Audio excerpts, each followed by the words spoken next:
Alors on va commencer avec un sujet d'actualité fort, ici en France en tout cas, puisqu'on a, en France, dans la presse, on a transposé une directive européenne sur le droit d'auteur qui concerne les éditeurs de presse, qui vont obtenir un droit voisin. La loi doit rentrer en application le 24 octobre. Et elle doit permettre aux éditeurs de presse de pouvoir toucher une rémunération de la part des plateformes, de la part de Google, pour l'indexation des articles de presse sur le moteur de recherche.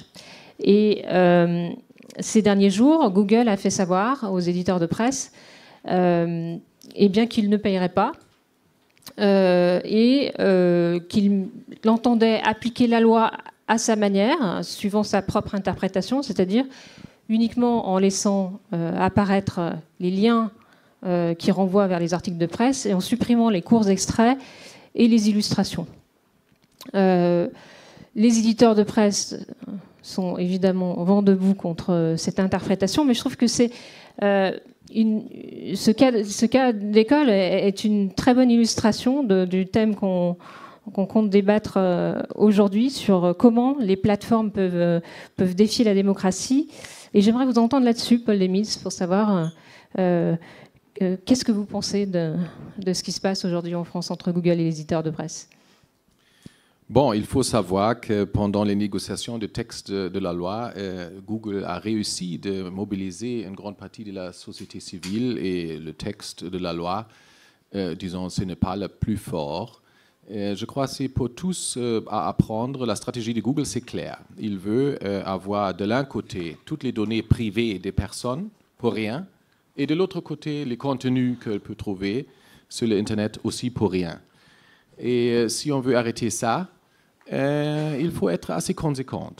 Ça veut dire maintenant, il faut regarder. Moi, j'ai un doute qu'on peut vraiment poursuivre parce que la directive n'est pas très clair là-dedans. Et je crois pour le futur, la leçon, c'est qu'il ne faut pas faire des faux compromis lors de la procédure législative. On a eu les mêmes types de discussions lorsqu'on a fait le règlement sur la protection des données.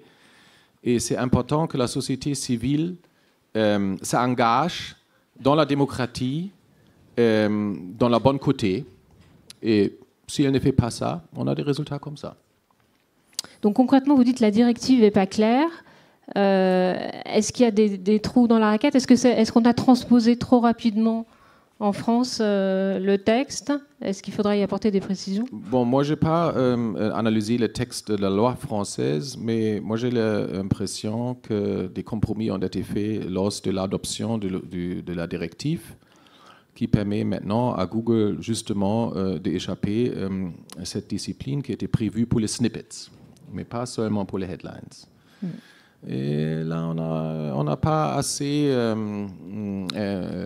eu de conséquences parce qu'il y avait un grand camp qui a dit « Mais c'est bon que si tout est libre, on veut ça. On veut que Google ne doive rien payer. » Il y a quand même une grande partie des jeunes de la société civile qui ont été mobilisés par Google et par les plateformes. Et là, je crois qu'il faut une clarté un petit peu. Qu'est-ce que ça veut dire justement notre discussion aujourd'hui? Qu'est-ce que ça veut dire pour la démocratie si les journalistes ne peuvent plus gagner leur vie? Il y a deux raisons pourquoi c'est le cas.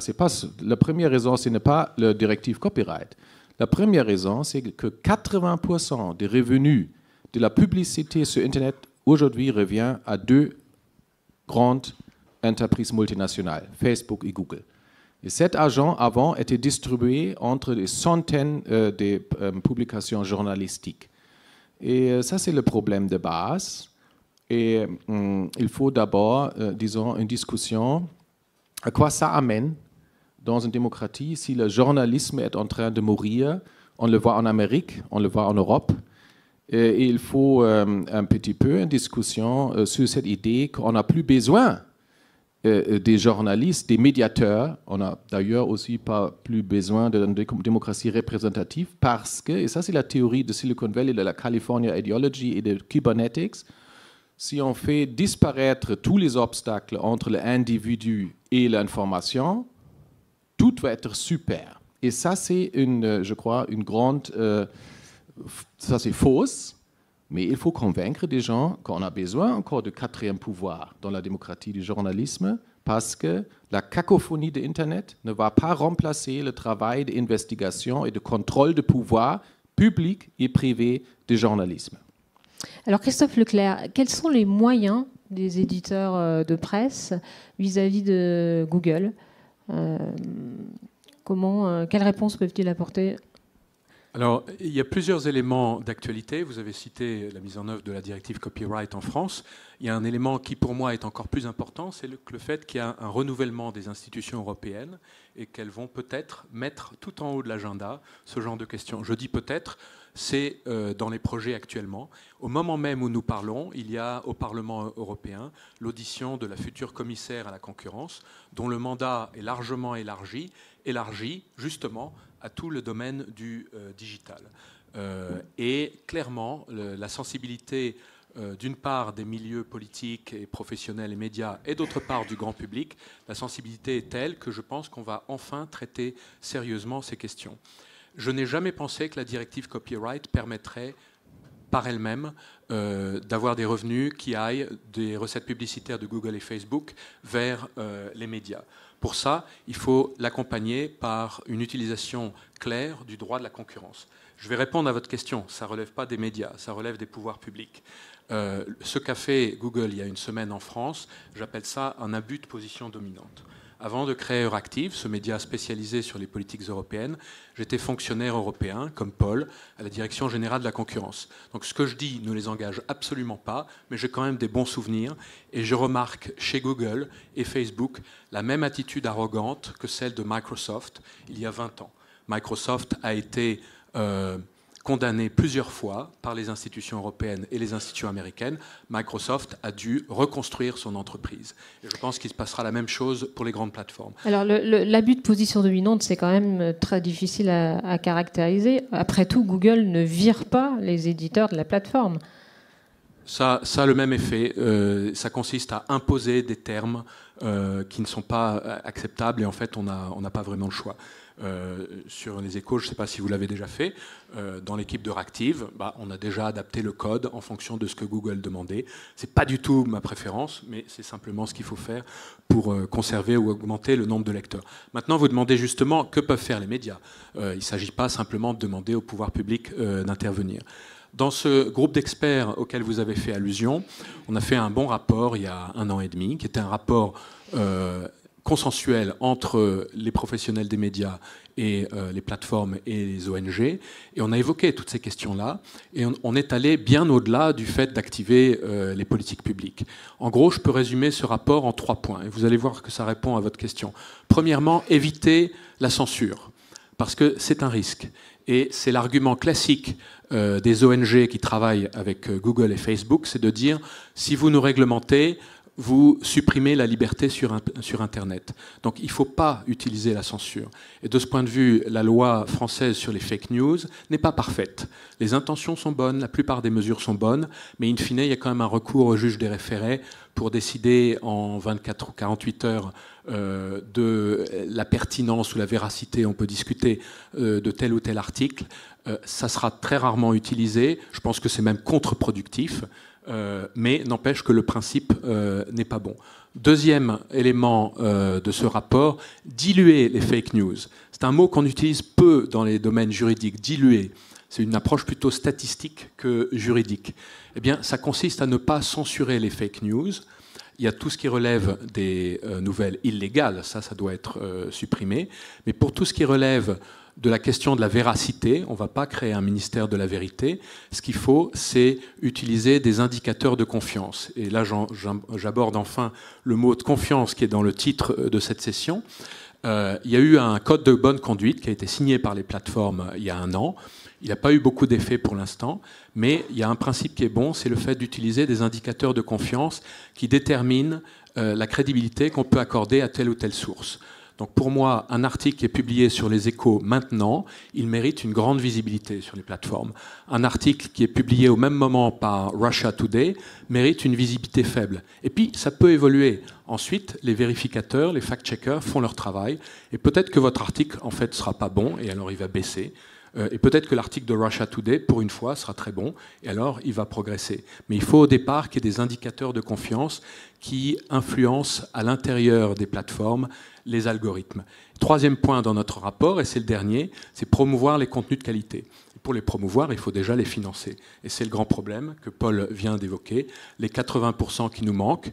Donc il faut vraiment négocier entre le secteur des médias et les plateformes. Il y a tout un arsenal juridique qui existe et qui doit être complémenté. Il faut aussi que les médias travaillent mieux entre eux.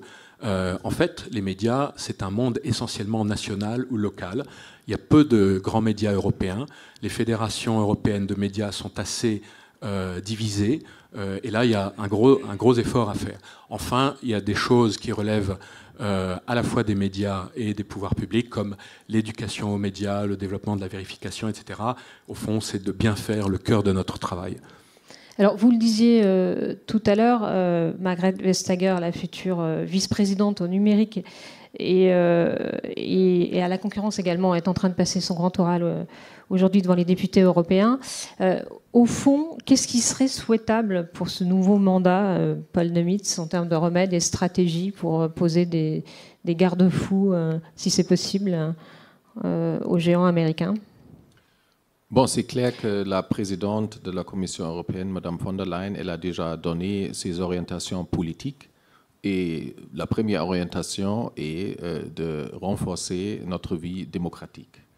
Et je crois parce que tout le sujet on discute ici, ça c'est un pilier de la démocratie. Et ça c'est une nouveauté pour la Commission européenne. L'Europe, c'est quand même une création économique. Après, on avait la Charte des droits fondamentaux depuis 2009. Et maintenant, on se tourne plus actif vers la démocratie parce qu'on voit la démocratie être en pression de l'un côté du populisme, mais de l'autre côté, effectivement, de la technologie. Ça, c'est la première chose. La deuxième chose, je crois, les orientations de Mme von der Leyen sont aussi assez claires, qu'il faut mettre le droit en marche pour réguler les plateformes et aussi les grandes technologies qui ont une potentiel d'avoir une influence sur la démocratie. Par exemple, l'intelligence artificielle qu'on peut utiliser justement pour des opérations de propagande et tout ça. Elle a dit qu'on va proposer un acte législatif environ 100 jours après la nouvelle commission a pris office. La contrôle, je dirais ça en principe général, la contrôle des pouvoirs technologiques. Ça devient le grand défi de notre temps. Ce n'est plus seulement un contrôle du pouvoir économique, ça c'est le classique, ça reste, mais dans ces sociétés, c'est le numéro 1 à 10 de la bourse américaine, cet nouvel élément, ce ne sont pas seulement les plus riches et plus profitables du monde, c'est le classique dans le capitalisme, l'argent, le pouvoir de l'argent, mais en plus, dans leurs mains, on trouve plusieurs outils technologiques qu'il faut voir en cumulation avec le pouvoir que donne l'argent. Alors vous avez beaucoup écrit sur ces questions justement, sur comment l'intelligence artificielle assure la domination des GAFA. Est-ce que vous pouvez décrire les mécanismes ? Oui, l'intelligence artificielle menace la démocratie dans le monde, finalement. C'est un peu ce que vous dites. Oui. Ça va s'ajouter au pouvoir qu'il existe déjà sur l'Internet dans ces sociétés. Ça veut dire, avant l'âge de l'intelligence artificielle, déjà, ils ont dans leurs mains les structures de communication. Les jeunes jusqu'à 30 ans, aujourd'hui, à 100% reçoivent leurs informations politiques qui sont filtrées par ces sociétés. Ça, c'est la première chose. Deuxième chose, ils ont toutes les données privées sur chacun de nous. Et déjà, ces deux éléments combinés avec l'intelligence artificielle, ça donne un pouvoir énorme en démocratie. Pourquoi ? Parce que si l'intelligence peut, de l'un côté, l'intelligence artificielle peut analyser les personnes et leur orientation dans tous les domaines, pas seulement politique. On peut cibler leurs pensées. Et on ne peut pas seulement savoir, mais on peut contrôler, parce qu'on peut influencer les gens sans qu'ils s'aperçoivent. Et le deuxième élément, avec l'intelligence artificielle, on peut organiser les contenus d'une façon beaucoup plus optimale que jusqu'à maintenant. Et ces deux éléments ensemble, imaginez ça utilisé pendant pas seulement des élections, mais justement des processus législatifs. On a vu déjà une démonstration de pouvoir lors du processus législatif à Bruxelles, un pouvoir de mobiliser la société civile. Et c'est intéressant, ces sociétés, ils ont obtenu quelque chose que jamais avant les grandes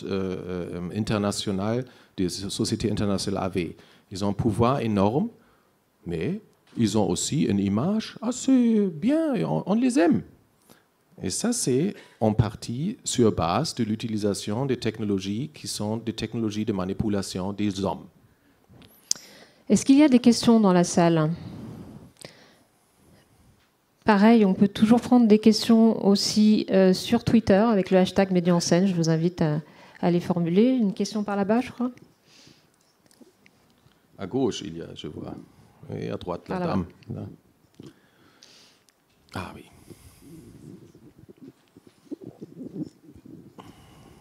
Oui, bonjour. Excusez-moi, j'ai eu un petit moment d'absence concernant le rapport que vous avez évoqué, donc avec les 3 points, éviter la censure, diluer les fake news et promouvoir les contenus qualité. Est-ce que vous pouvez simplement du coup répéter d'où vient ce rapport? Est-ce que vous pouvez aussi un peu plus expliciter le concept de diluer les fake news que je trouve très intéressant? Merci beaucoup. Volontiers. Donc ce rapport, il est évidemment disponible publiquement. Je ne sais pas s'il y aura un compte-rendu, mais les liens peuvent être fournis. Vous trouverez beaucoup d'informations sous ces questions en utilisant le hashtag Media for Democracy, avec le chiffre 4, bien entendu, Media for Democracy. La mise en œuvre de ce rapport, l'essentiel a été repris dans une communication de la Commission, sauf certains éléments comme par exemple le recours à la politique de concurrence, qui pourtant avait été convenu avec les plateformes, en tout cas comme une question, et qui n'a pas été complètement repris. Puis il y a quelques autres éléments, mais pour l'essentiel, ça a été repris. Et malheureusement, comme on s'approchait des élections, c'est un peu comme la loi fake news en France, qui finalement a pour objectif de protéger les élections présidentielles des interférences étrangères, essentiellement russes. Je simplifie. Au plan européen, c'est un petit peu la même chose. La montagne a accouché d'une souris, la souris étant un plan d'action sur la désinformation qui vise essentiellement à éviter les interférences russes dans les élections européennes. De ce point de vue, ça a marché d'ailleurs. Il faut se réjouir, le taux de participation a augmenté et il n'y a pas eu plus de populisme que dans les élections nationales. Maintenant, ces sujets qui étaient dans notre rapport reviennent en haut de l'agenda. Et je dirais qu'il y a vraiment beaucoup d'espoir. Pour répondre, moi aussi, à la question que vous posiez à Paul, qu'est-ce qu'il faudrait faire ? Je pense qu'il faut mieux coordonner entre 4 grands éléments des politiques publiques. Il y en a 2 qu'on a déjà évoqués, la politique de concurrence et tout ce qui relève de la démocratie. C'est Madame Vestager, Madame Jourova, la Tchèque, même si elle n'a pas encore le titre de VP Democracy, je pense qu'elle l'aura. Et il y a 2 autres politiques qui sont représentées par des femmes aussi, donc j'ai envie de les mentionner. Maria Gabriel, la Bulgare, qui va s'occuper de l'innovation, parce qu'effectivement, on a des investissements gigantesques à faire. On est loin d'être bon dans les médias, il faut s'améliorer. Et elle s'occupe également de l'éducation, des skills. Là, il y a pas mal de projets. Et dernière chose, la plus importante pour un public quand même surtout français, c'est que Sylvie Goulard, si elle est confirmée, s'occupera de politiques industrielles. Non seulement dans les domaines industriels classiques, mais également pour le digital. Ce que moi j'appelle de mes voeux, c'est une stratégie européenne pour le secteur des médias, qui soit bien coordonnée avec les plans nationaux. Je ressens une grande demande ici en France, également dans d'autres pays, notamment en Allemagne. Et quand ces 2 pays-là sont d'accord, en général, ça marche. Pour l'instant, il n'y a pas eu de stratégie européenne des médias. On s'adresse toujours aux médias quand il s'agit de prêcher la bonne parole, surtout avant les élections. On a fait des politiques industrielles pour l'agriculture, l'automobile, la chimie, etc. Pas pour les médias. Il est temps de nous considérer aussi comme un secteur économique qui a besoin d'être accompagné dans son évolution. Merci beaucoup. Merci Paul Nemitz. Merci Christophe Leclerc. invite à retourner dans la salle.